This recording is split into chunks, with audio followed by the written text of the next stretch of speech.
Every evening, this dad anxiously waits for his son to get home before dark. If his son is even a minute late, he'll yell at him and then rush home as fast as he can. Finally, he locks all the doors and windows tight. Even then, the father still dares not let his guard down, because once it gets dark, the outside world no longer belongs to humans.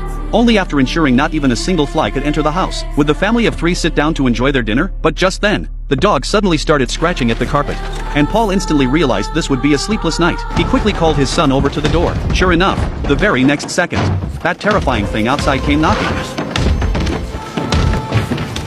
To save their lives, the father and son barricaded the door, knowing that if it were breached, it would mean certain death for all three of them. And so, they spent countless nights in sheer terror. By early the next morning, the door was covered in scratch marks. Clearly, the claws of that unknown creature were razor sharp. To reinforce their defenses, they had no choice but to go outside in search of supplies. However, the older son had made plans with his girlfriend to go on a date that day. On the way, the older son was extremely restless, taking advantage of his father's absence. He told his younger brother to go look for supplies alone, while he went to his girlfriend's house for their date, agreeing to meet back at the original spot before dark. Since this wasn't the first time the older brother had sneaked off, the younger brother had no choice but to turn a blind eye. Little did he know that this time, an accident had befallen his older brother. Time flew by, and dusk fell quickly. Just as Thomas was running toward the meeting spot, he accidentally slipped into a crevice in the forest. When the younger brother drove to the meeting spot, he waited and waited but saw no sign of his older brother. At first, he thought his older brother had gone home early, so he had no choice but to drive back home as well. But upon returning home, he discovered his older son wasn't there. This made Paul realize that his eldest son had met with an accident. So Paul told his younger son to stay home and keep watch,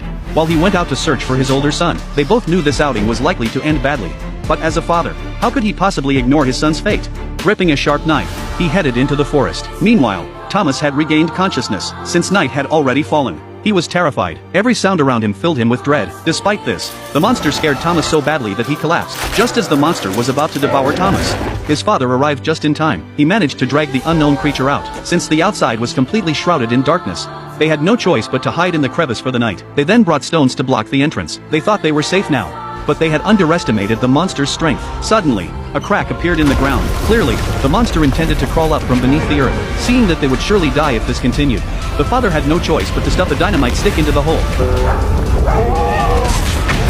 Meanwhile, his exhausted younger brother had fallen asleep on a stool, unaware that the monster had already opened the entrance and was slowly reaching its withered little hand through the crack. It seemed the boy was doomed, but unbeknownst to them, this was all part of a trap he had set to lull the monster into a false sense of security. Then he pulled the rope hidden in his hand. It appears that in this post-apocalyptic world, the boy had long since honed formidable survival skills.